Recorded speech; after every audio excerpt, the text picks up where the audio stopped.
후서 8장 1절.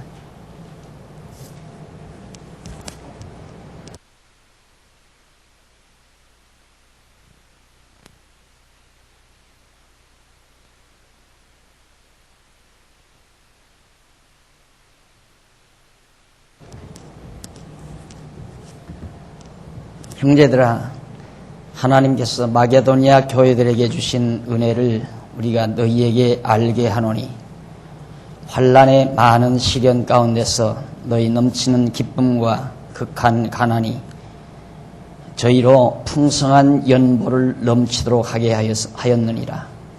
내가 증거하노니 저희가 힘대로 할 뿐 아니라 힘에 지나도록 자원하여 이 은혜와 성도 섬기는 일에 참여함을 함에 대하여 우리에게 간절히 구하니 우리의 바라던 것뿐 아니라 저희가 먼저 자신을 주께 드리고 또 하나님 뜻을 쫓아 우리에게 주었도다. 5절까지 보겠습니다. 오늘부터는 연보란 무엇인가에 대한 이야기를 함께 좀 나누려고 합니다. 131페이지 거기 보면 앞으로 강의할 되게 줄거리가 거기 나와 있습니다. 우선 머릿말 우리가 살피고요. 그 다음 이제 연보의 원리에 대해서 우리가 먼저 살피게 되겠습니다. 그 원리에는 본질적인 원리가 있고 신약의 원리, 구약의 원리들로 그렇게 구분이 되겠습니다. 그리고 그 연보에 대한 방법, 자세죠. 어떤 방법으로, 어떠한 자세로 연보를 할 것인가. 마음에 확정해서, 사전에 준비해서, 그리고 즐겁게 실행하라. 마음으로 정하고, 사전에 준비하고, 그리고 즐겁게 실행을 하는 것이 연보의 온당한 방법이다. 그리고 왜 연보해야 되는가? 연보의 목적은 뭔가?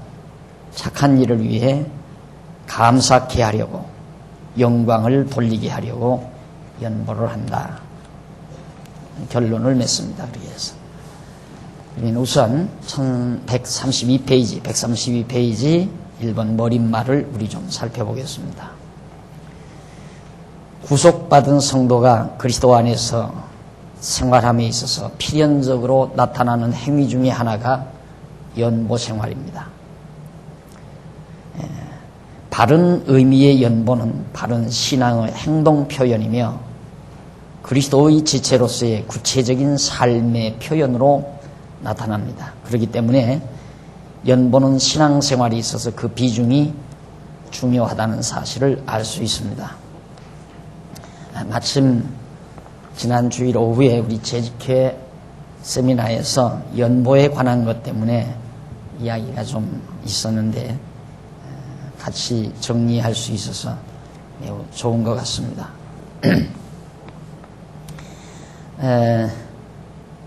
어떤 사람들은 그렇게 생각을 합니다.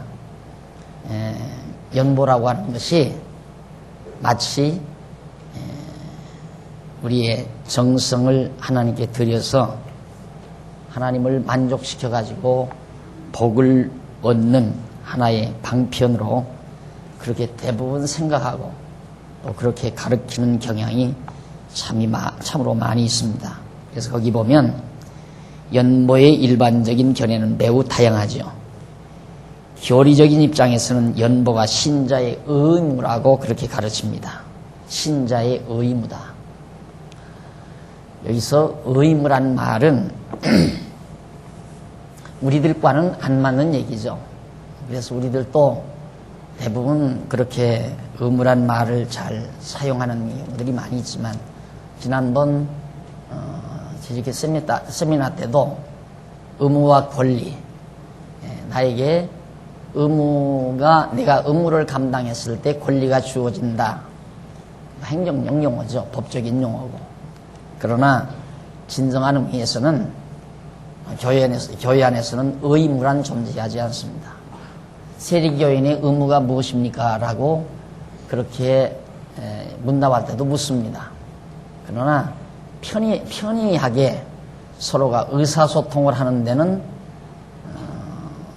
그저 쓰여질지는 모르겠지만 그것을 칼날처럼 예리하게 그 언어를 분석하고 또 우리의 신앙적인 원리에 비춰볼 때 의무란 말은 우리에게 부담을 주는 일이죠.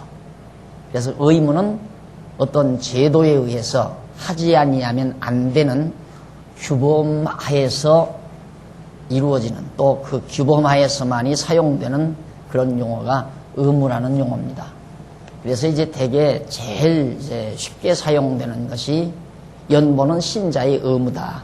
그러니까 의무를 당연히 감당해야 된다. 이렇게 이제 교리적으로 못 박아서 말하는 경향이 참 많습니다. 그리고 기복신앙이나 무속신앙적 입장에서는 연보가 마치 축복의 조건, 연보를 해야 신으로부터 복을 받는다. 그런 축복의 조건으로 그렇게 생각하고 또 구약시대 11조 내지는 하나님께 드리는 제물처럼 생각하기도 합니다. 그러니까 구약시대 보면 빈손으로 내게 오지 말라 그런 말이 있습니다. 구약에. 그래서 절대 이 거룩한 성전에 올 때는 빈손으로만 안 된다. 꼭 돈봉투를 가지고 와야 된다. 그건 이제 제물 개념이죠. 하나님 앞에 드리는 제물, 헌물 이런 식으로. 그래서 우리는 이제 헌금이란 말도 잘 안 사용하잖아요. 연보라고 그렇게 했고 연보란 말이 훨씬 더 본디 뜻에 근본 뜻에 잘 맞는 용어입니다. 헌금이라는 말보다도 성경에도 헌금이라는 말이 더 어딘가 나오는 경우도 있지만은 헌금이라는 용어보다는 연보라는 용어가 바로 진리에 아주 잘 합당한 그런 용어라는 사실을 우리가 한번 정리하고 넘어가기를 바랍니다.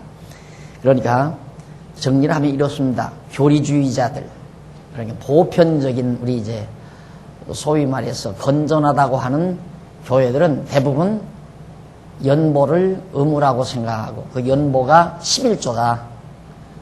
그런가 하면 어디는 또 그렇게 생각을 합니다. 11조 따로 있고 연보는 또 따로 있다. 11조는 당연히 하나님 것이니까 내놔야 되고 그건 자기 것이 아니다.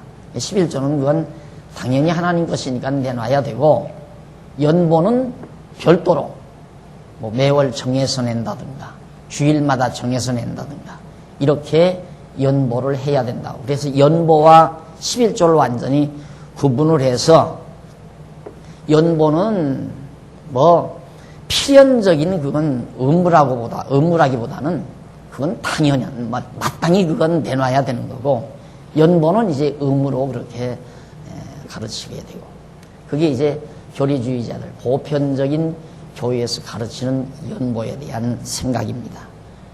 그런가 하면 이제 무속신앙이나 신비주의자들은 하나의 기복신앙, 즉 복받는 하나의 비결이고 또 그것이 하나님께 드리는 제물이라고 그렇게 가르치고 있습니다.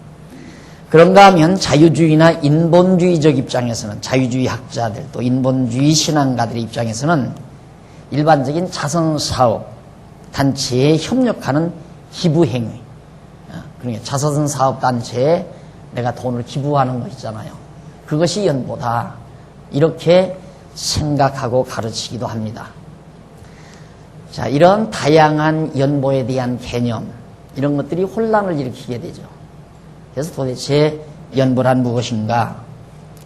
이상과 같은 연보에 대한 다양한 견해들은 많은 오해의 요소들을 포함하고 있어서 신자들에게 많은 갈등뿐 아니라 바른 신앙생활에 장애를 주고 있는 경우들이 아주 많습니다. 이 연보 때문에 신앙생활에 장애를 가져다 준다. 연보를 잘 모르니까 왜 그러냐면 나는 연보를 못했다. 이렇게 되면 나는 신으로부터 어쩌면 벌을 받을지도 모른다. 또 나는 의무를 다 못했기 때문에 나는 이 교인이 아니다. 이런 생각들. 또 나는 선한 일을 자선사업을 내가 못했기 때문에 내 공적이 없겠다. 이런 생각들. 이게 얼마나 우리 성도들의 신앙을 억압하는 그런 생각인지 모릅니다. 상당히 억압을 하죠. 그래서 이제 성도들로 하여금 마음에 평안함이 없고 늘 정말 주저하는 생각을 가지게 하고, 그래서 신앙생활에 많은 장애를 가져다 줍니다. 그런데 이러한 부작용은 비복음적 또는 비성경적인 연보에 대한 오해의 잘 몰라서 나오는 그런 산물이다. 연보에 대한 올바른 진리를 알았다면 앞에서 말한 교리주의자들이나 신비주의 내지 기복주의 신앙가들이나 또 자유주의 신학자들이 말하는 그런 태도의 연보의 개념은 잘못된 것이다. 그래서 그런 잘못된 생각 때문에 우리 성도들의 신앙에 많은 어려움을 가져다 준다.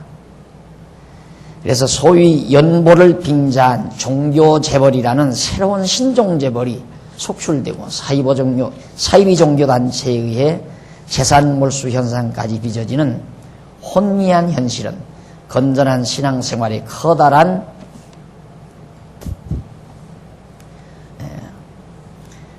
충격을 안겨주고 있는 거죠. 예, 제가 가끔 그런 얘기하지만은 보통 가장 크게 사기 행각을 하는 게 다 종교 지도자들, 소위 종교라는 이름을 걸고 행세한 자들이 큰 사기를 쳐도 대단한 사기를 친 거죠. 이미 세상을 떴으면 박모 씨는 허다한 사람들의 재산을 전부 몰수하는 이 종교의 이름으로 그렇게 한 거거든요. 또 뿐만 아니라 지금도 살아있는 문모 씨도 종교의 이름으로 엄청난 가정들의 재산을 몰수하는 행위. 또 뿐만 아닙니다. 요즘 무슨 진리 뭐라고 하는 거 있죠. 소위 우리나라에서 새로 일어난. 그래서 파주 쪽에 이제 본부를 지어놓은 그런 자들이 있는데, 그런 사람들 또 완전히 가정들의 재산을 완전 몰수하는 행위가 많습니다. 그게 이제 소위 연보행위죠. 헌납행위, 헌금행위. 그래서 이 신앙생활에 일단 접근을 하려면 성도들이 연보에 대한 올바른 진리인식이 무엇보다도 중요하다. 그래서 저는 가끔 그러죠. 다른 것에 속으면 잠시 사기꾼에게 집 하나 샀다가 기백만 원, 기천만 원 손해를 일으켰다. 이건 기백만 원, 기천만 원에 대한 손해에 불과해요. 그런데 종교에 사기당하면 물질 전부 다 빼앗기고 재물 빼앗기고 인격 완전히 다 망가져버리고, 이게 전인격적인 전 인생이 망가지는 행위예요. 종교에 잘못 발을 디뎌놓게 되면. 그래서 저는 시간 있을 때마다 아이들에게 그런 말을 한다고 그러잖아요. 다른 것에는 속아도 괜찮다. 그렇지만 종교에는 속지 말라. 이 말을. 종교에 속지 않으려거든 아빠 살아있을 때 성경 공부 열심히 해라. 그런 당부를 가끔 합니다. 누구는 쏟고 싶어서 쏟나요? 살다가 보면 사람이 허탈해지고 무기력해지면 뭔가를 한번 의지하고 싶은 그런 생각이 들어요. 못나서 도남동 고개를 찾는 게 아닙니다. 다 인류대 나오고 다 권력 가지고 떵떵대는 사람도 도남동 고개 찾아가요. 그 점집 찾아가고 무당집 찾아가고. 왜? 인간의 마음속에 그런 종교심이라는 게 있어요. 왜? 자기가 약하다는 거 아니까. 살다가 보면 사람들 앞에서는 꽝꽝 소리치지만 자기 혼자 있을 때는 뭔가 외롭고 자기가 무능하다는 걸 스스로 느끼잖아요. 그럴 때 이제 종교심이 발로가 되지는 겁니다. 그럴 때 접근하면 그냥 종교에 다 당하고 마는 거죠. 그래서 정말 종교라고 하는 것은 철저히 진리에 입각해서 깨닫고 확신하고 그렇게 발을 들여놓고 신앙생활을 해야지, 잘 모르면 종교재벌 만들어 놓는 거죠. 그렇다 하는 사람들도 그렇게 돼요. 그렇다. 꽤 그래도 인정받는 소위 교회 지도자라는 사람들도 요즘에 그 세습이라는 게 뭡니까? 세습. 처음부터 그렇게 세습하려고 하는 게 아닙니다. 어쨌든 잘했든 못했든 간에 많은 성도로부터 돈을 걷어서 엄청난 하나의 재산을, 교회 재산을 이뤄놓고 보니까 거대하다 말입니다. 때로는 수백억, 때로는 수천억짜리의 재단이 되다 보니까 이걸 누구에게 물려준다는 게 참 아깝지요. 그래서 이제 그걸 물려주지 않기 위해서 세습이라는 게 나오게 되는데, 그게 바로 로만 캐토릭의 전철입니다. 이 로만 캐토릭이 저렇게 부패하게 된 원인은 갑자기 로마로부터 종교가 이제 자유함을 얻어가지고 종교가 공인을 받죠. 그래서 이제 공인되자마자 얼마나 많은 지하에 묻힌 성도들이 이제 밖으로 나와가지고 단결을 해서 그 다음 막 모여들기 시작하는데 갑자기 교회가 커지기 시작한단 말입니다. 그래서 돈도 많아지고 사람도 많아지고 그러다 보니까 지도자들의 생각 속에서 어떻게 하면 이것을 내 손에 쥐고 좌지우지할 수 있을까. 그래서 이제 소위 로만 캐토릭처럼 모든 교회 재산을 다 교황청에 등록하도록 만들어버린 거예요. 그래서 한 사람 권력자가 교황이 그걸 거머쥐고 힘을 가지려고. 거기서부터 힘이 나오잖아요. 그러니까 그 재산권과 그 다음 인사 임명권만 있으면 그게 이제 힘이에요. 권력이라 이 말이죠. 그게 대단한 막강한 권력을 지니고 있습니다. 그러니까 우리나라 이제 추기경도 로마 교황청에 가서 인정을 받고 거기서 한번 땅에 엎드려서 큰절해야 이제 추기경으로 임명받아 이렇게 오는 거거든요. 대단한 거죠. 세계적인 그런 거대한 권력을 쥐고 있는 곳입니다. 이걸 이제 안 됐다, 이건 아니다. 그래가지고 이제 나온 것이 종교개혁 아닙니까? 그래서 종교개혁은 절대 교회 재산을 그렇게 한 대로 묶는 작업을 못하게 하는 겁니다. 그래서 개교회마다 그 재산권을 인정하도록 그렇게 되어져 있는데, 요즘 우리 장로교 통합 측에서 교회 재산을 다 묶었어요. 그러니까 통합 측은 완전히 그 통합 측 장로교회는 모든 재산이 다 총회 거예요. 그래서 총회 권력 한번 걷어주면 임명권이 생기는 거죠. 임명권. 목사가 아무나 가는 게 아니죠. 총회가 목사 왕래하는 것까지라도 거의 다 장악할 수 있는 힘이 거기로부터 이제 주어지는 겁니다. 그러다 보니까 대단한 힘을 가지고 있죠. 그게 부러워서 이제 우리 합동 측도 그렇게 하려고 하는데, 아는 사람들이 그렇게 하나요? 잘 안 되죠. 잘 안 돼서 우리 이제 보수 측 교회들은 만들려고 해서 어떤 조그만 교단들은 만든 교단도 있고 만들려다가 실패하는 교단도 있고. 여러분들도 이제 젊은 사람들 공부하는데 앞으로 절대 노예에다가 재단을 집어넣으라든가 어디다 놓으라는 거 절대 여러분 그거 하면 안 돼요. 그 대신 이 교회 이 재산은 완전히 교인의 재산이에요. 그러니까 장로님들을 잘 선정을 해서 장로님들이 이 재단을 잘 유지 발전시켜가지고 후대로 아름답게 물려주는 것. 세습이 되거나 그건 안 되는 일이죠. 예. 그런 것들이 부패의 온상이 돼버린 거예요. 그러니까 결국 연보한 것이 어느 한 권력자의 손에 다 들어가 버리고 만다 이 말이에요. 뭐의 이름으로? 종교의 이름으로. 그래서 가장 사기치기 좋은 것이 종교라고 난 그렇게 생각을 해요. 사기치려고 맘먹는다면 가장 건전하게, 법망에도 안 걸려요. 종교의 이름으로 헌납받았다 하면 수천억 받아도 상관이 없어요. 과거에 전 대통령이 노 대통령이 수천억을 뭐 받았다는데, 그것도 예를 들어서 뭐 이대 종교 해가지고 재단법인, 종교재단법인 만들어서 자기가 교주돼가지고 받았으면 껐다없어요. 하나 안 걸려요. 걸릴 것이 하나도 없는 거예요. 그래서 이제 어떤 종교 집단에서는 아야 나서지 않아요. 그걸로 돈벌이로 나서요. 종교의 이름으로.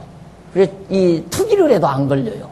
투기를 해도 아무리 재산을 많이 사들여도 세금 별로 안 물고 샀다 팔아도 아무 관계가 없어요. 그럼 개인이 했다가는 엄청난 세금을 두들겨 맞죠. 내가 아는 어떤 목사는 부동산에 발거해야 된다고 그러더라고요.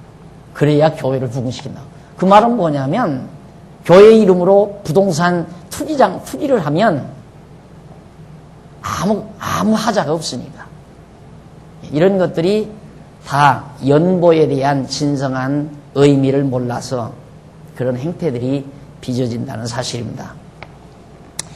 자, 그러면 과연 이 같은 시점에서 연보에 대한 성경적인 바른 정립, 이것은 그 필요성은 아무리 강조해도 무리가 아니고, 과연 성경이 밝히는 연보의 원리는 무엇이며 그 방법과 목적은 어떠한 것인가를 우리가 이제 읽어드린 고린도후서 8장 그리고 9장을 중심으로 해서 차례로 한번 정리를 해보도록 합니다. 우선 연보의 원리입니다. 연보의 원리에 있어서는 본질적인 원리와 신약적 원리 그리고 구약적인 원리 등으로 구분해서 살펴보는데, 첫째, 본질적인 원리입니다. 연보라는 말은 바울이 고린도후서 8장과 9장에서 헬라어로 하프로테토스라는 말을 써요. 이 말을 사용하고 있는데 그 의미는 아주 단순하다 또는 복잡하지 않은, 이상하죠? 연보라는 말과는 전혀 거리가 먼 거예요. 아주 단순하다 또는 아주 복잡하지 않다, 이런 뜻을 가지고 있는 어근에서 온 말인데, 즉 연보란 단순하게 되는 것을 뜻한다. 복잡하지 않고 아주 단순하게 되는, 이걸 연보라고 한다, 그 말이에요. 그럼 바울은 고린도후서 8장 5절에서 연보를 통해서 성도 섬기는 일에 참여케 한 마게도니아 교회들에게 먼저 자신을 주께 드리고 하나님의 뜻을 쫓아 우리에게 주었도다고 그렇게 바울이 말합니다. 먼저 자기 자신을 하나님께 드리고, 그리고 하나님의 뜻을 쫓아 우리에게 연보를 주었다, 그 말이에요. 그래서 연보의 본질적인 원리를 잘 표현한 내용이죠. 연보의 본질적인, 나를 하나님께 드리고 연보를 형제들에게 주는, 성도들에게 주는, 이것이 바로 아주 연보다, 그 말이에요. 그래서 연보는 먼저 자신이 하나님께 드려진 후 하나님의 뜻을 따라 자기 것이 아닌 하나님의 것으로 약한 이웃에게 주는 자기 희생, 그걸 말한다. 그래서 고린도후서 8장 5절에 보면 우리가 바라던 것뿐 아니라 저희가 먼저 자신을 주께 드리고 또 하나님 뜻을 쫓아 우리에게 주었도다 라는 말입니다. 자, 그러면 얼마나 단순해졌습니까? 얼마나 복잡하지 않고, 나를 하나님께 드렸지, 내가 가지고 있었던 하나님의 것도 형제들에게 주지, 성도들에게 주지, 아주 단순하게 되지는 것이다. 그걸 연보라고 한다. 그러니까 연보란 자기를 온전히 하나님 앞에 드리는 그런 근본적인 의미를 지니고 있는 겁니다. 그러니까 연보를 이미 한 사람은 내가 내 것이 아니고 하나님의 것이고 이미 하나님에게 드려진 존재이고, 내가 지금 소유하고 있는 모든 재물도 하나님의 뜻을 위해서 써야 되는 것들이다, 이렇게 아주 단순하게 되어버리는, 그것이 바로 연보가 지니고 있는 근본적인 원리라는 겁니다. 그래서 주인으로서의 삶이 아니라 종으로서의 삶이며, 받는 자로서의 삶이 아니라 주는 자로서의 삶으로 복잡하지 않은 하프로테토스, 곧 연보의 삶을 뜻하는 것이다. 아주 복잡하지 아니한 삶이다. 얼마나 안 복잡해요. 하나님의 사람으로, 하나님의 종으로서, 내가 주인으로 산다면 복잡하죠. 내가 주인으로 살아간다면 얼마나 복잡해요, 주인이. 그러나 종은 단순해요. 주인은 잠 못 자지만 모습은 잠 잘 자요. 주인이 시키는 대로 그날 가서 부지런히 일하고 피곤하니까 잠 푹 자고 잘 먹고, 그리고 그 이튿날 아침 또 일어나서 주인이 시키는 것만 해요. 그러나 주인은 복잡해요. 여러 가지가 복잡해요. 그래서 바로 하프로테토스란 말을 사용한 원리, 이유가 바로 그런 연보의 진정한 원리를 잘 우리에게 보여주고 있다, 그런 얘기입니다. 그런데 이런 첫 번째 이 기본 원리만 보아도 뭐 내가 연보했다고 해서 하나님의 것이고 안 했다고 해서 하나님의 것이 아니고, 그거 아니에요. 이미 다 우리는 연보된 거예요. 언제? 옛사람 죽고 새 사람으로 거듭나고 중생할 때 그때 하나님의 사람이 된 거거든요. 그런데 그 하나님의 사람이 될 때 어찌 사람만 하나님의 것이 돼요? 내가 가지고 있는 모든 지혜도 건강도 재물도 온통 모두가 하나님의 것이다. 그런데 하나님이 나로 하여금 관리인으로 청지기로 나로 세우신 것이다. 그러니까 당연히 내 것이 아니니까 내 뜻대로 쓰는 것이 아니라 하나님의 뜻대로 쓰는 거죠. 내 뜻대로 쓴다는 건 육체의 소욕대로 쓴다는 말이고, 하나님의 뜻대로 쓴다는 것은 성령의 소욕 따라 쓴다는 얘기입니다. 그러니까 진정한 연보 행위는 주일날 연보교회에다가 돈 넣는 것만 연보라고 그렇게 생각하면 안 돼요. 기본적인 원리가 다 연보된 거예요. 그렇기 때문에 제가 그런 기본적인 원리를 알기 때문에 하기 싫으면 하지 말라고 말해요. 안 했다고 해서 연보 안 한 게 아니에요. 여러분들이 주일날 나오면서 연복교에다가 돈을 안 넣었다고 해서 연보 안 한 게 아니라 이 말이죠. 이미 하나님의 사람이 된 사람은 이미 다 하나님 거예요. 하나님이 필요할 때 마음 움직여서 다 쓰도록 해놓은 거예요. 그걸 믿으니까 하기 싫다는 것은 하나님이 그 마음 아직 안 줬다는 얘기예요. 그걸 왜 내가 자꾸 하라고 합니까? 그걸. 안 그래요? 그러니까 하기 싫으면 안 해도 된다 그 말입니다. 연보를. 그런데 이제 지엽적으로 이런 기본적인 원리를 듣지 않고 중간 과정만 얘기하다가 보면, 예를 들어서 지난번 세미나처럼 우리 집사들은 적어도 자기 목숨 담당해야 된다 그러니까 장안중앙교회 연보 강조한다 그 얘기지만, 전체적인 우리의 생각의 틀을 놓고 그 말을 정리해 보면 간단하잖아요. 이미 하나님께서 다 우리를 연보로 받으셨는데 우리가 다 하나님의 것인데, 청지기가 아직 하나님의 뜻대로 돈을 쓰지를 않는다고 하는 것은 일하지 않게 하셨다는 얘기예요. 일할 마음을 아직 안 줬다는 얘기예요. 그러니까 일 맡지 말라 그 말이에요. 하나님이 아직 일을 안 시키는데 왜 당신이 딴 생각을 가지고, 내가 늘 하는 얘기지만 우스갯소리로 겸해서 하는 얘기지만 아줌마 소리 듣기 싫으니까, 아저씨 소리 듣기 싫으니까, 또 그냥 집사님 하면 사자가 스승사자로 들리는 모양이에요. 스승사자가 아니라 일사자라니까요. 일사자. 그러니까 벼슬도 아니고 어떤 명예도 아니에요. 그런데 집사하면 뭔가 듣기가 괜찮아서 그것 때문에 집사를 하는 건 아니다 이 말이에요. 그러니까. 그래서 내 짐 정도를 질 마음이 안 생기거들랑 일을 맡지도 말고, 또 내 짐을 질 만한 힘이 없어도 일하지 말라 그 말이에요. 그거지 자꾸 돈 내놓으란 얘기가 아니다 이 말이에요. 그런데 하도 이제 전제하고 얘기를 하니까 또 그렇게 들릴 수가 있죠. 저렇게 해서 연보를 강조한다. 아니에요. 우리가 연보의 기본 원리를 모르면 그럴 수도 있지만, 지금 우리 장안중앙교회는요, 교회가 되든 안 되든, 이 지상에서 교회가 되든 안 되든 성경대로 해볼 작정이에요. 좌우지간 하는 데까지. 그게 목표예요. 성경에서 말하는 진리대로. 한꺼번에는 안 되잖아요. 왜? 성도들이 하나하나 깨달아져 가야 되니까. 그래서 이렇게 입이 마르도록 가르치는 거예요. 가르쳐 놓지도 않고 그대로 해나간다면 교회가 안 돼버리잖아요. 그러니까 교육을 자꾸만 잘 시킨 다음에 하나하나 성경대로, 성경이 말하는 대로 그렇게 아름다운 교회로 성장하도록 이끌어가고자 하는 것이 우리 당회의 방향이고 지침이니까 여러분들이 그것을 감안을 하시면 대단히 감사하겠습니다. 그래서 이제 그 신약적 원리를 우리가 먼저 살펴보면, 신약적 원리, 바울은 연보에 대한 원리를 그리스도의 사역에서 밝혀주고 있습니다.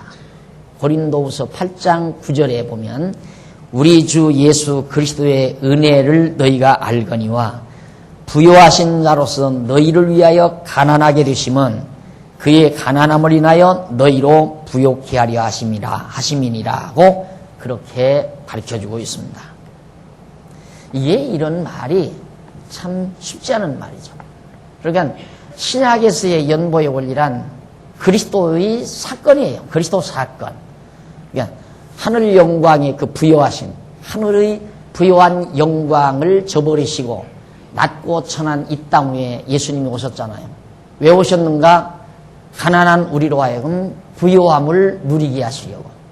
그러니까 예수님 스스로가 부요하신 그가 우리를 위하여 가난하게 되신 이유는 우리를 부요케 하려고 그랬다 그 말입니다. 그게 연보다 하는 얘기예요.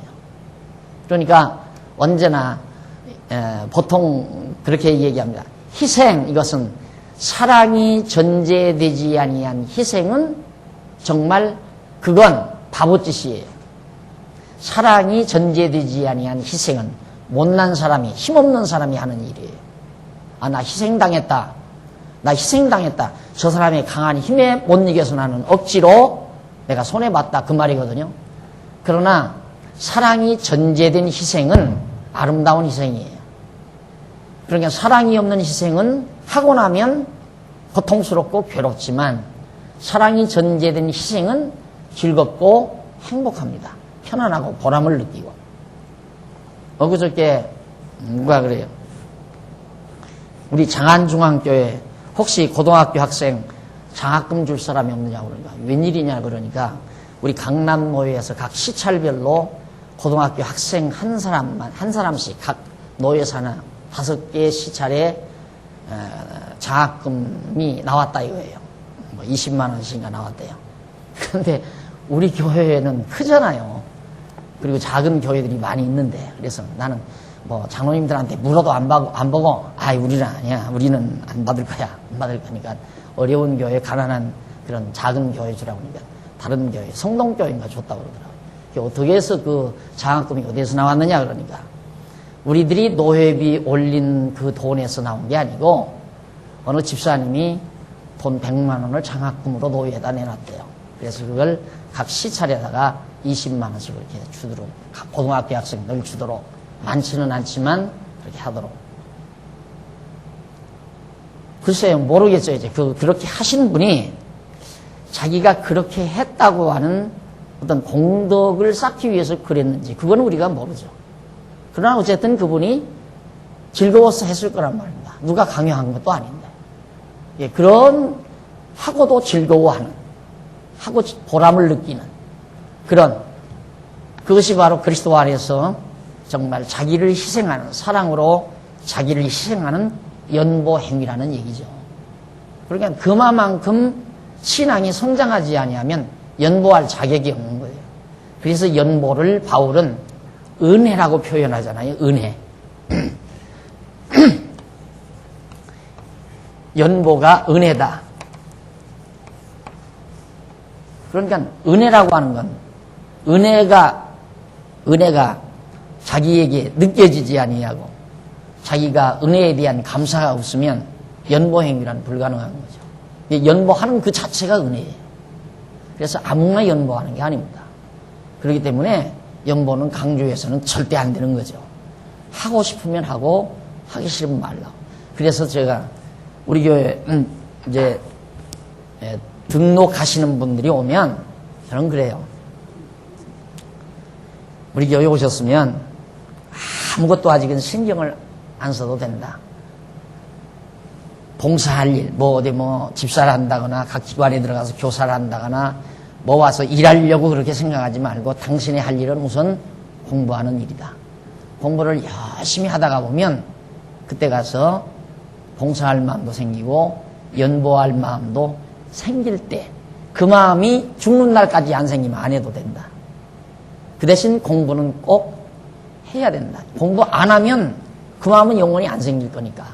그래서 공부는 꼭 해주십사 하는 부탁 하나를 드린다고. 그 한 부탁을 제가 하나만 그렇게 부탁을 합니다.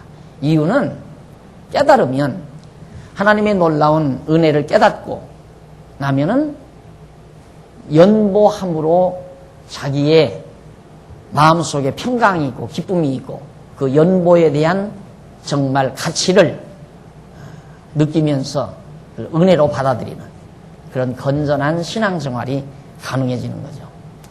그래서 이 바울이 바로 그렇게 예수님께서 부요하신 그가 우리를 위하여 가난하기 위해서, 가난한 우리를 부요케 하기 위해서 이 땅에 오셨다 한 얘기입니다. 그래서 그리스도는 세상에 오시기 전에는 부요하신 분이셨죠. 하늘 영광에 부요한 영광 가운데. 그런데 택한 백성을 위하여 낮고 천한 곳에 오셔서 가난하게 되셨어요.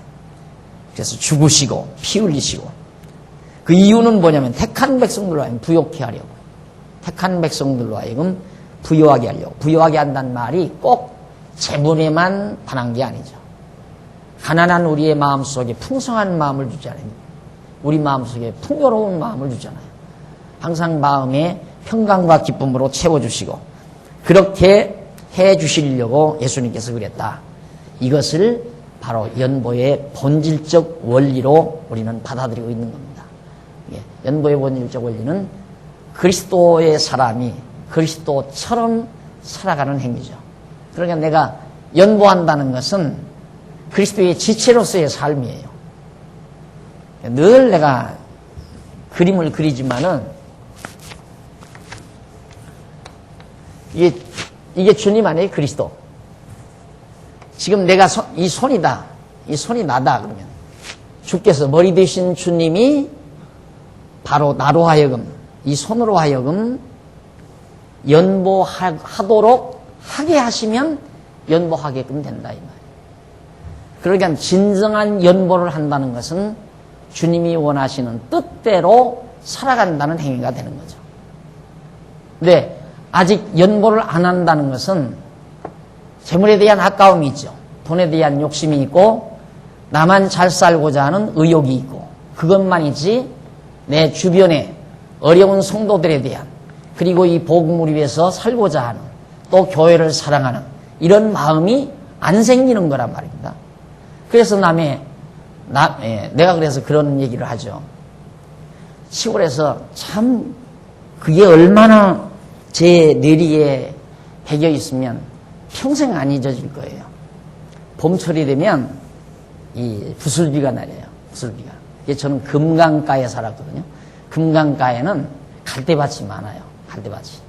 그래서 그 갈대밭이 막 갈대가 솟아오르기 직전 이른 봄 그때 이제 부슬비가 내리면 그 갈밭에 개들이 막 새카맣게 올라와요. 근데 그 대낮에는 안 나와요. 저녁에.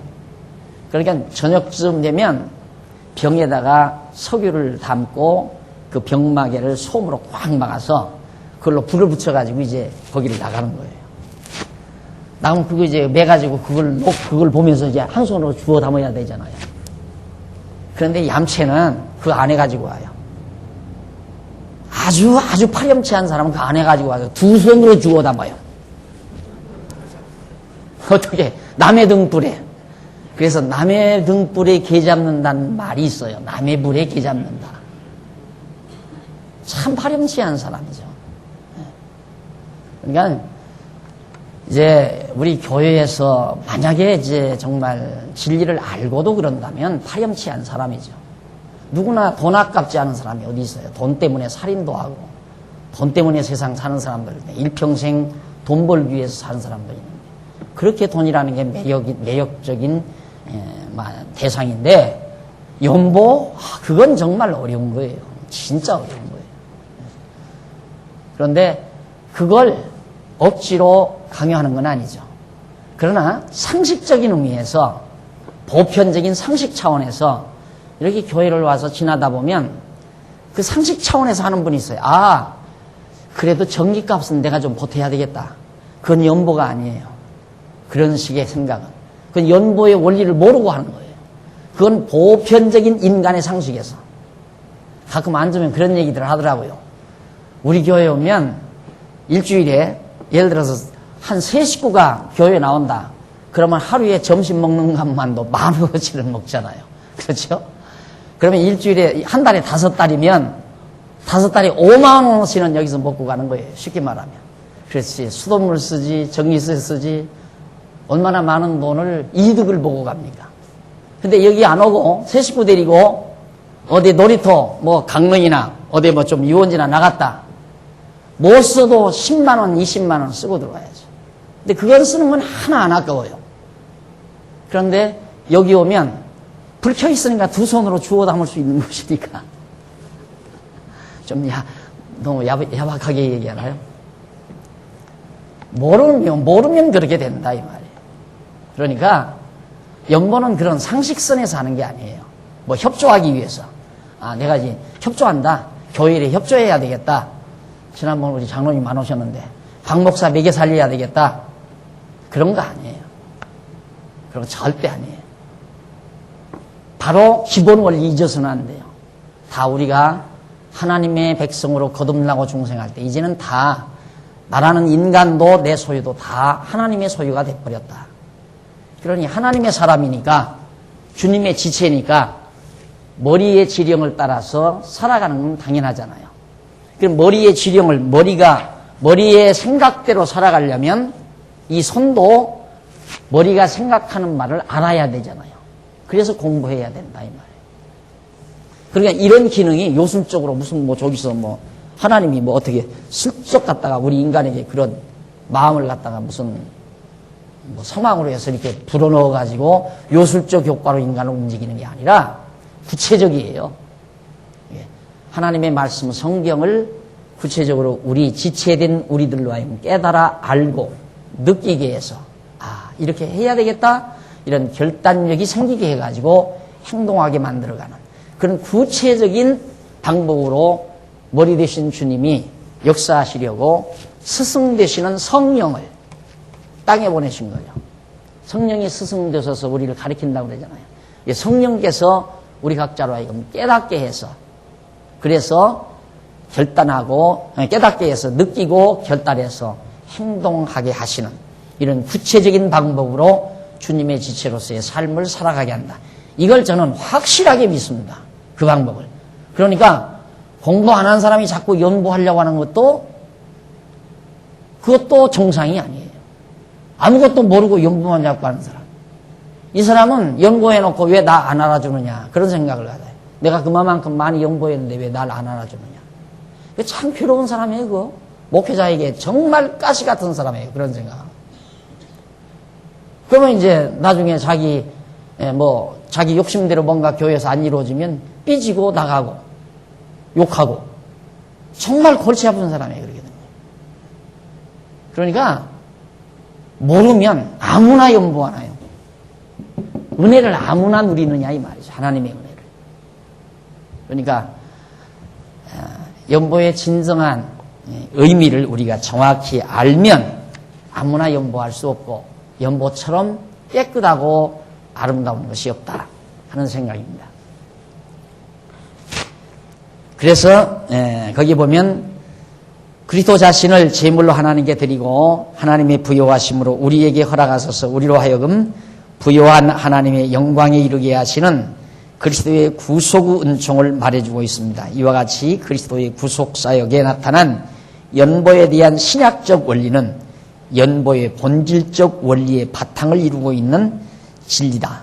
즉 그리스도의 신약적 원리의 연보 행위는 본질적인 원리의 행위로서 신자의 연보 행위를 가능케 하는 원동력이 된다 그 말이에요.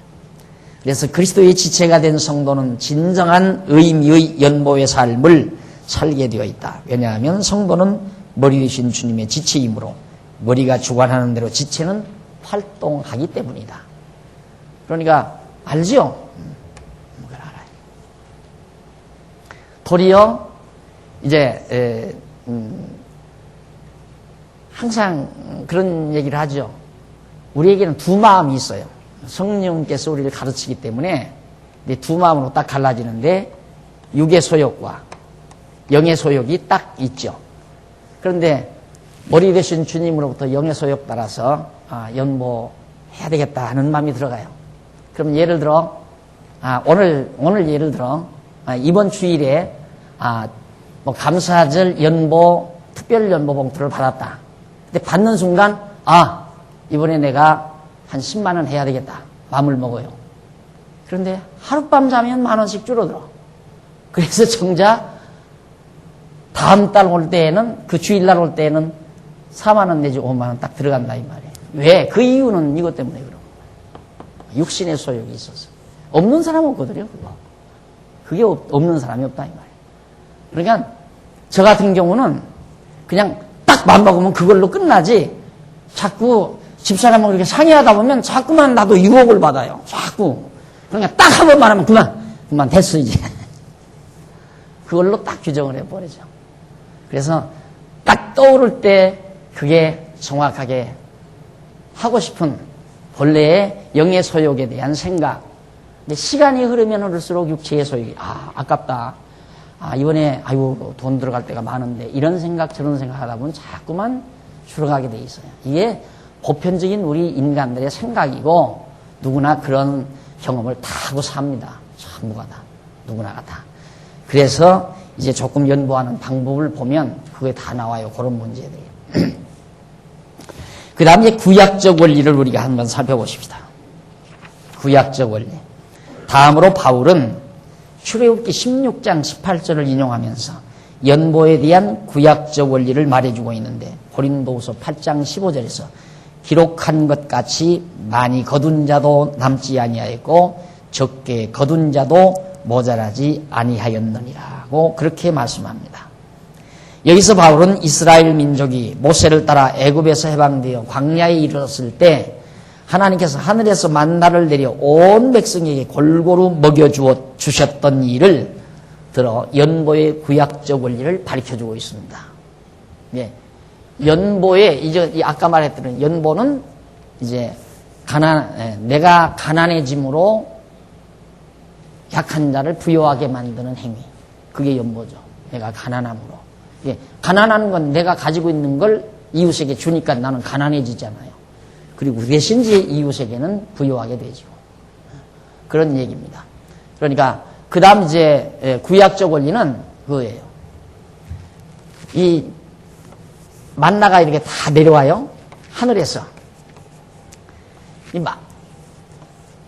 만나가 다 내려왔는데 이스라엘 백성들이 예를 들어서 세 사람이 가서 주는데 한 사람이 2개를 줬고 한 사람 하나씩 주었어요. 그런데 먹고 나면 2개 주운 사람도 없고 하나씩 주운 사람도 없고 그냥 그걸로 끝나요. 그 다음 또 이튿날 또 내려오면 욕심 많은 사람은 가서 3개를 주기도 하고 4개를 주기도 하고 어떤 사람은 그날 먹을 것만 주기도 하고 그런데 결국은 많이 주운 사람이나 적게 주운 사람이나 일반이더라 이 말이에요. 그게 연보의 원리예요. 그러니까 이 연보의 원리 속에는 경제 원리, 이 경제 원리가 잘 담겨져 있습니다. 이것이 아니고는 어떤 경제 원리로도 경제 문제를 해결할 길이 없어요. 절대 해결이 안 돼요. 연보의 원리 아니구나. 그러니까 안 되잖아요. 공산주의가 경제 문제를 해결하려고 하다 실패했잖아요. 지금 자본주의도 해결하려고 하지만 이게 지금 자꾸 문제가 나오잖아요. 불거진다 이 말. 문제가 불거진다 이 말. 그래서 이게 자본주의 원리, 경제 원리가 이게 절대 원리가 아니라는 거 다 알고 있죠. 여기에 문제점이 허다하게 많다는 것 다 알고 있잖아요. 어쩔 수가 없어요. 이게 진짜 자본주의 경제를 하지 아니하면 노력들을 안 하니까 경제가 침체가 돼버리고 자본주의 경제 원리를 적용을 하다 보면 자꾸 가진 자는 더 많이 가져지고 못 가진 자는 점점 더 줄어들고 그러면 결국에는 이제 그걸 해결하는 방법은 빼앗는 방법밖에 없잖아요. 빼앗는 방법. 그런데 빼앗는 방법은 건전하게 빼앗는 방법은 법을 만들어서 그걸 들어오게 해야 하는데 법을 누가 만드느냐면 가진 자들이 국회에 나가 앉아있다 이 말이에요. 그러니까 그 사람들이 그런 법을 만들 리가 없죠. 그래서 저렇게 노사 문제가 난리가 나는 거예요. 노동자들이 이번에 막 자살 정도까지 한다면 얼마나 이 경제 문제가 얼마나 어려운 문제입니까? 그러니까 그 시신 눕혀놓고 지금 난리 아니에요 또. 방법은 없어요. 방법은 연보 방법밖에는 없어요. 그럼 연보 아무나 하나요? 그래서 제가 이 교회는 참 아름다운 곳이다 이 말이에요. 교회는 해볼 만한 곳이다. 지상에 있지만 물론 완전하지는 않지만 해볼 만하다 이 말이에요. 어느 정도 돼가잖아요. 하나 강조 안 해도 어쨌든 연보에서 이만큼 시설 갖춰놓고 있는 집 자녀들이나 없는 집 자녀들이나 어린 꼬마들이 인터넷에 들어가 보니까 엄마들이 그런 얘기를 했어요. 우리 아이가 이번에 유아부 들어간다. 유아부에 가서 우리 아이가 공부할 일 생각하니까 설레임이 있다. 자기 마음에 설레임이 온다. 다 나누는 거 아니에요? 아마 그런 애기 갖다 맡기려면 1시간 맡기려고 해도 돈 엄청 들어갈 거예요. 한 달, 1년, 3년씩 그렇게 가르쳐 주려면 돈 엄청 들어갈 거예요. 다 우리가 가진 사람들이 또 연보할 마음이 있는 사람들이 연보를 해서 이런 시설 갖추고 또 가르치는 선생님들의 마음이 움직여져서 희생적으로 정말 사랑으로 자녀들을 가르치고 이런 일들이 벌어지니까 이런 나눔의 역사가 나타난다 이 말입니다. 자, 그래서 구약의 원리라고 하는 것은 모두가 골고루 혜택을 보고 살아가기 위한 데 바로 원리가 거기에 담겨져 있다. 그래서 사도 요한이 요한복음 6장 14절에서 하늘로서 내려온 만나가 예수 자신임을 말하고 있습니다. 하나님께서 만나를 적게 거둔 자나 많이 거둔 자나 일반적으로 평균케 하신 광야에서의 사건은 하늘로서 내려온 생명의 떡이신 예수께서 택한 백성으로 하여금 모두가 모자람이 없이 영적 생활의 풍요로움을 누리게 하여 주신 그리스도의 사역에 대한 예표적인 사건임을 우리가 알 수 있습니다. 그러니까 구약시대에 만나를 이렇게 내준 이유는 진짜 장차 앞으로 생명의 떡으로 이 땅에 오실 예수 그리스도가 택한 백성들로 하여금 다 풍요로움 속에 신령한 풍요로움을 누리면서 살게 하시려는 하나의 예표적인 사건이었다. 그러니까 결국은 연보는 그리스도에게 교착이 돼요. 연보라고 하는 것이. 그리스도의 삶, 사역 이런 것들이 다 연보의 깊은 원리를 간직하고 있는 겁니다. 사실도 그렇고요. 우리 인간도 우리 성도들이 세상에 살면서 아무리 많이 벌어서 쌓아놨지만 죽을 때 가지고 가는 사람은 없잖아요. 그건 다 알아요. 다 알면서도 그래도 죽는 날까지 쌓이는 것 보아야 마음이 놓이는 그런 마음. 그것 때문에 이제 그러는 거죠. 그래야 마음이 놓이니까. 하나님이 나를 일용할 양식 주신다는 그때 날마다 광야에서 일용할 양식 이렇게 줬잖아요. 그렇듯이 육신의 양식도 하나님께서 해마다 주잖아요. 해마다. 또 참 하나님께서 우리에게 배우게 하시려고 그냥 아야 이 태어나면 내 먹을 것이 어느 창고에 그냥 한꺼번에 다 쌓이면 얼마나 좋아요. 그런데 하나님이 그렇게 안 하시고 농사에서 먹으면 그의 농사는 다 떨어져요. 그러면 또 농사해서 또 먹을 건 나와요. 또 농사해서 먹을 건 나오고. 그것을 하나님께서 가르쳐 주시는 거예요, 사실은. 그런데 인간은 한사코 쌓아놓으려고 하는 거예요. 계속해서 쌓아놓으려고. 그래서 이제 그게 인간의 기본적인 육체의 욕심인데 육체의 욕망에 빠져있는 아직도 거듭나지 못하고 중생하지 못한 자에게서 연보 행위를 할 수 있게 만드는 방법은 아까 말한 대로 기복신앙이나 신비주의 신앙이나 자유주의 신앙이나 공덕사상 이런 것들을 고취해서 당신이 이런 일을 해야 당신은 사회로부터 인정받고 당신은 복도 받는다. 그런 조건부에 의해서 행동할 수 있어요. 그러나 연보는 아무런 조건이 없어요. 전혀. 그래서 제가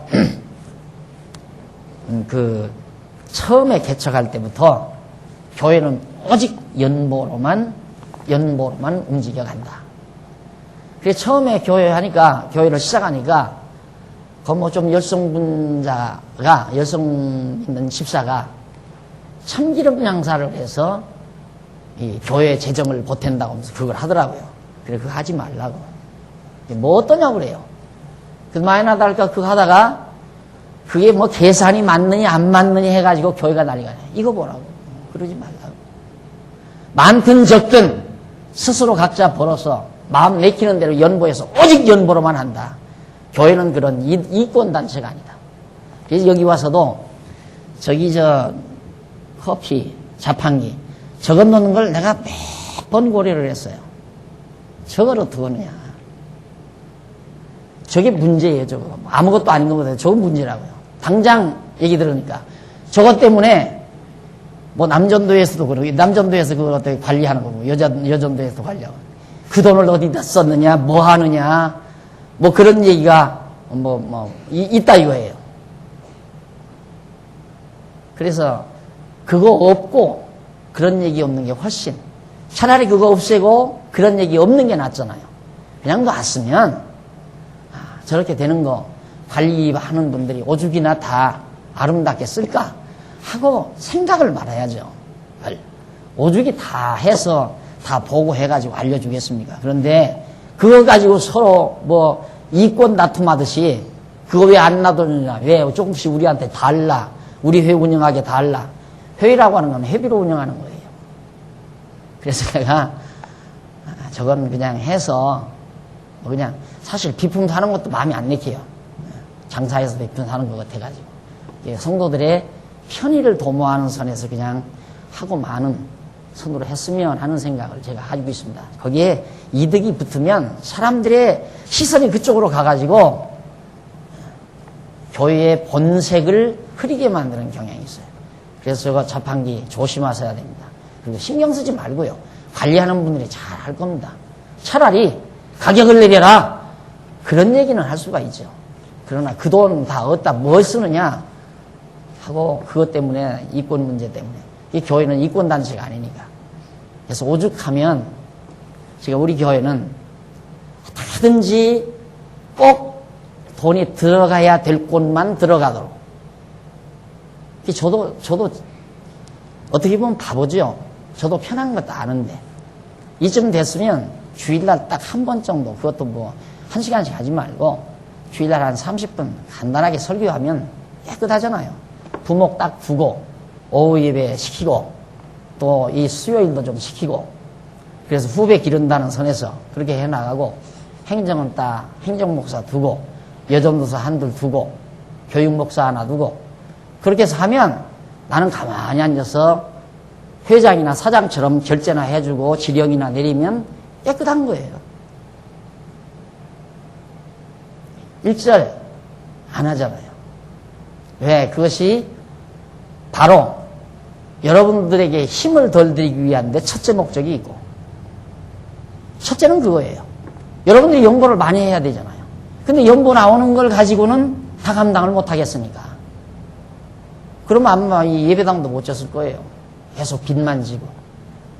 그런 통에 빨리 이제 빚도 갚고, 이런 결과도 왔는데, 우리 교회 뭐, 반주자나, 성가 지휘자나, 뭐, 누구 하나 돈 한 번 받는 게 없잖아요. 다 봉사죠. 전부 다. 나도 봉사를 했으면 딱 좋겠는데, 나도 그런 생각을 했죠. 봉사해서. 원래 그러겠어요. 봉사하고. 근데 워낙 제가 일이 많잖아요. 그러니 언제 나가서 벽돌 지어 전하려고, 언제 직장 다녀서 돈 벌어다 먹고, 이 일을 연구하고 책 쓰고, 여러분들이 저를 협력해 주기 때문에, 여러분들이 나를 붙들어 주기 때문에 밤낮 없이 진리를 연구하고 정착시키는 일에 매진할 수 있는, 그래서 전념하는, 그 일에 전념하는 자들에게 이제 우리가 사례를 해서 일할 수 있도록 하는 거, 그거 외에는 우리 교회가 절대 어떤 소위 보수라고 하는 그런 차원에서 지금 돈 지불되는 건 거의 없습니다. 왜 그러느냐면 연보라고 하는 본질을 알기 때문에 그러는 거죠. 예, 교회가 또 이권단체가 아니라는 것도 알고 있기 때문에. 그래서 교회에서 누가 자꾸 이권을 누리기 시작하면 그건 교회는 완전히 망가지는 거예요. 그래서 일반 교회 몇천 명 모이는 교회는 장로가 다 이권을 다 가지고 있어요. 당 장로님들이 사업하면서 그 몇천 명을 대상으로 뭐 몇만 명, 몇십만 명 모였는데 완전히 재벌된다고 그러잖아요. 장로 되면 그냥 재벌된다고. 교인들을 상대로 한 사업을 그냥 벌릴 수 있으니까. 그건 벌써 교회가 그만큼 이제 타락의 길로 접어드는 것들이죠. 그래서 모세를 통한 광야에서 만나 사건의 연보에 대한 구약적 원리는 신약적 원리의 예표적인 원리라 할 수 있다.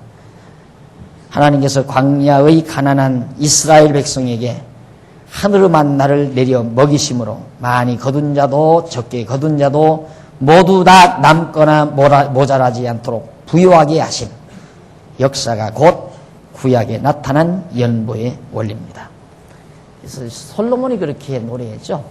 너무 부하게도 마옵시고 가난하게도 마옵시고 그냥 먹고 입고 모자람 없이 살다가 가면 물질은 충분한 거죠.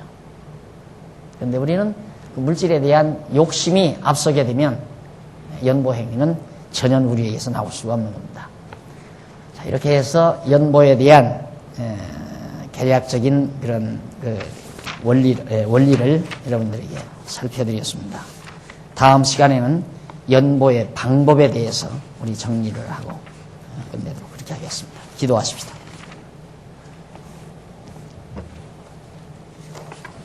자비하신 아버지 하나님, 우리들을 하나님의 사람으로 부르시고 하나님의 사람으로 살아갈 수 있는 진리를 우리에게 주신 하나님의 사랑을 진심으로 감사드립니다.